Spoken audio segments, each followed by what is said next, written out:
అండి. Hello. Welcome back to Sanashree kitchen. Miss Swarna. అందరూ ఎలా ఉన్నారు? బాగున్నారా? నేను కూడా చాలా చాలా బాగున్నాను. మీరందరూ కూడా బాగుండాలని నేనైతే మనస్ఫూర్తిగా అయితే కోరుకుంటున్నానండి. సూపర్ టేస్టీ అయినా ఇంకా కోడి వేపుడు చేయబోతున్నాను.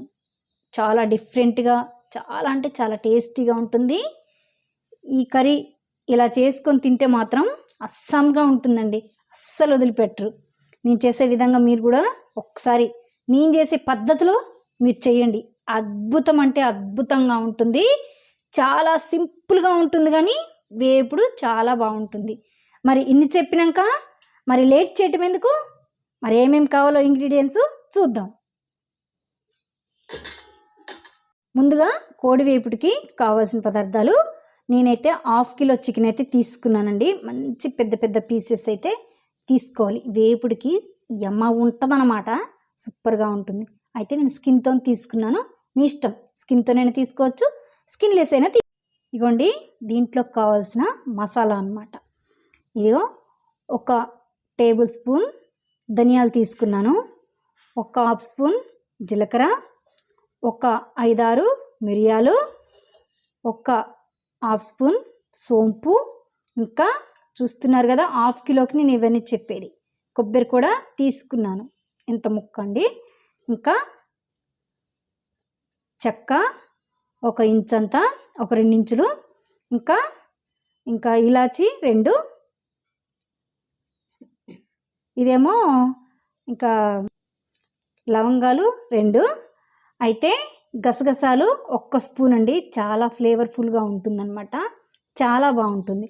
అయితే కొబ్బరి ఇలాగే వేసుకుంటే మిక్సీలో ఖరాబ్ అవుతుంది కాబట్టి సన్నగా కట్ చేసుకోవాలి ముందుగానే. ఇప్పుడు వీటన్నిటినీ మిక్సీ జార్లో వేసుకొని ఫైన్ పౌడర్ లాగా చేసుకోవాలి. అయితే అండి, నేను చెప్పే విధానం మీరు స్కిప్ చేయకుండా వీడియోని తప్పకుండా చూడండి. అస్సలు స్కిప్ చేయొద్దు. స్కిప్ చేస్తే అర్థం కాదండి. నేనేమి ఇంగ్రీడియంట్స్ వేస్తానో అందుకని చెప్పేసి ఇవన్నీ ఇట్లా వేసుకుంటున్నాను. చూస్తున్నారు కదా, ఇలా ఫైన్ పౌడర్ లాగా అయితే అయిపోవాలి. ఇప్పుడు దీంట్లోకి నేను మీడియంగా కట్ చేసుకున్న ఆనియన్ ముక్కల్ని వేసుకోవాలి. ఒక పెద్ద సైజ్ అంతా టమాటాను కూడా తీసుకొని ఇలా ముక్కలుగా చేసుకొని వేసుకోవాలి. వీటన్నిటిని కలిపి ఫైన్ పేస్ట్ లాగా చేసుకోవాలి. ముందుగానే ఇవి వాటితో పాటు వేసుకుంటే మనకి మిక్సీ కావండి, అందుకని ఇప్పుడు వేసుకోవాలి వీటిని. చూస్తున్నారు కదా, ఇలా ఫైన్ పేస్ట్ లాగా అయితే అయిపోవాలి. ఇప్పుడు దీన్ని పక్కకు పెట్టేసుకుందాం, మిగతా ప్రాసెస్ చూద్దాం. ఇప్పుడు స్టవ్ అంటించుకొని ఒక మంచి కళాయి అయితే, అంటే నాన్ స్టిక్ కళాయి అయితే మాడిపోదండి.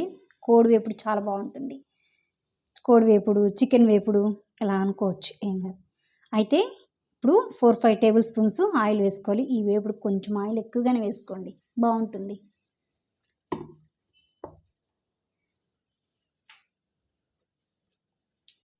అల్లం వెల్లిపాయ పేస్టు 2 స్పూన్లు వేసుకోవాలండి. 1 నిమిషం ఆయిల్లో మంచిగా ఫ్రై చేసుకోవాలి, మస్తు స్మెల్ రావాలన్నమాట. అల్లం వెల్లిపాయ పేస్ట్ బాగా అయితే స్మెల్ వస్తుంది. వేగిందని తెలియటానికి ఈ ఆయిల్లో వేసుకుని అల్లం వెల్లిపాయ పేస్ట్ వేసుకుంటాం కదండి, అప్పుడు బాగా అంటే బాగా స్మెల్ వస్తుంది. అప్పుడు మనకు వేగిపోయినట్టే. ఇప్పుడు 1 స్పూన్ పసుపు వేసుకోండి. పసుపును కూడా ఇలా కలుపుకోండి. చూస్తున్నారు కదా, ఇది ఇలా వచ్చిన తర్వాత ఇప్పుడు మనం ముందుగానే క్లీన్ చేసి పెట్టుకున్న చికెన్ని కూడా వేసుకోవాలి. చాలా అంటే చాలా డిఫరెంట్గా చాలా బాగుంటుందండి. అది చికెన్ అంతా ఇలా వేసుకోవాలి. వేసుకొని ఫుల్గా కలుపుకోవాలి మంచిగా. అల్లం వెల్లిపాయ పేస్టు, పసుపు పట్టేలాగా ఫ్లేమ్ మీడియంలో ఉంచి కలబెట్టుకోవాలి వీటిని.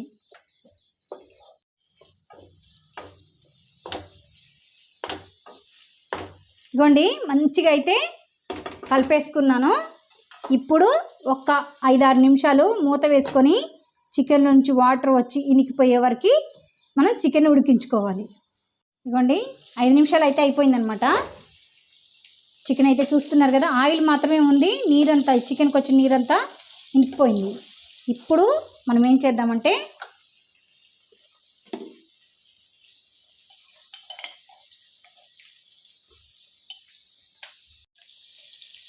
ఇగోండి, మనం ముందుగానే ప్రిపేర్ చేసి పెట్టుకునే మసాలా కూడా దీంట్లో వేసుకోవాలి.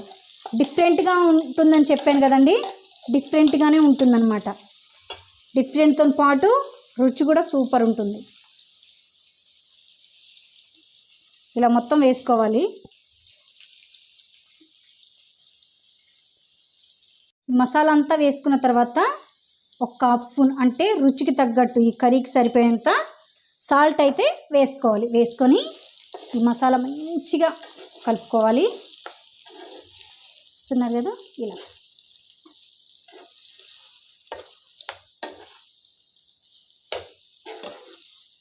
ఈ విధంగా మసాలా అంతా ముక్కలకు పట్టేలాగా కలుపుకోవాలి. తర్వాత మూత వేసుకొని ఒక్క 2 నిమిషాలు మంచిగా ఫ్రై చేసుకోవాలి. ఇగోండి, 5 నిమిషాలు అయినాక ఈ విధంగా ఉడికిపోయింది. ఇలా చికెన్ ముక్కలు కూడా కలర్ వస్తూ ఉంటున్నాయి, ఇంకా నీరు కూడా పూర్తిగా ఇంకిపోయింది. ఇప్పుడు ఒక 3 స్పూన్లు కారం అయితే నేను యాడ్ చేస్తున్నాను. అంటే మీరు తినే స్పైసీని బట్టి కారాన్ని మీరు యాడ్ చేసుకునండి. ఇదన్నమాట. చాలా అంటే చాలా అస్సంగా ఉంటుందండి, సూపర్గా ఉంటుంది అసలు. ఒక్కసారి ఇది వండి ఇంట్లో వాళ్ళకి కానీ పెట్టినారంటే అసలు సూపర్. ఇంట్లో వాళ్ళకే కాదండి, గెస్ట్స్ వచ్చినప్పుడు కూడా సింపుల్గా ఇలా తయారు చేసుకుంటే చాలా రిచ్గా ఉంటుంది అన్నమాట. కూర తినేటప్పుడు ఎంత బాగుంటుంది. ఇలా మొత్తంగా కలుపుకొని అయితే ఒకటండి, ఈ ఫ్రైని అంటే మసాలాని ఎంత మంచిగా మనం ఫ్రై చేస్తే అంత టేస్ట్ అయితే వస్తుందన్నమాట. ఈ విధంగా మొత్తం కలుపుకొని మరి 2-3 నిమిషాలు మంచిగా కుక్ చేసుకోవాలన్నమాట.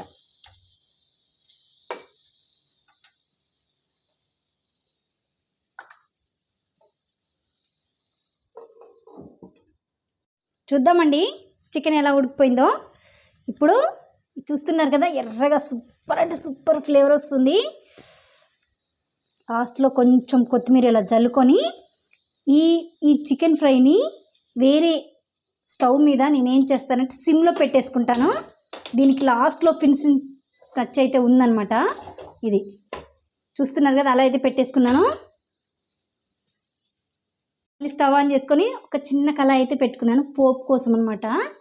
ఈ పోపు వల్ల ఉంటుందండి, అబ్బబ్బబ్బబ్బబ్బా సూపర్ ఉంటుంది అనమాట. ఒక 2 చెంచాలు ఆయిల్ వేసాను. ఇప్పుడు పచ్చిమిర్చి ఇలా చీలికలుగా చేసుకొని ఒక 4 పచ్చిమిర్చి వేసుకున్నాను. జీడిపప్పు, కరివేపాకు కూడా వేసుకుంటాను అనమాట. మామూలుగా ఉండదండి, ఇట్లా పోపు పెట్టుకొని చేసుకుంటే సూపర్గా ఉంటుంది. అలాగే జీడిపప్పులు కూడా ఒక 6-7 తీసుకొని ఇలా వేసుకోవాలి. జీడిపప్పులు ఈ ఫ్రైలో వేసుకోవటం వల్ల చాలా బాగా టేస్ట్ వస్తుందన్నమాట. పిల్లలు పెద్దలు అందరూ కూడా ఇష్టంగా తింటారు అనమాట. ఇట్లా కరివేపాకు బాగా వేగనిద్దాం 1 నిమిషం పాటు.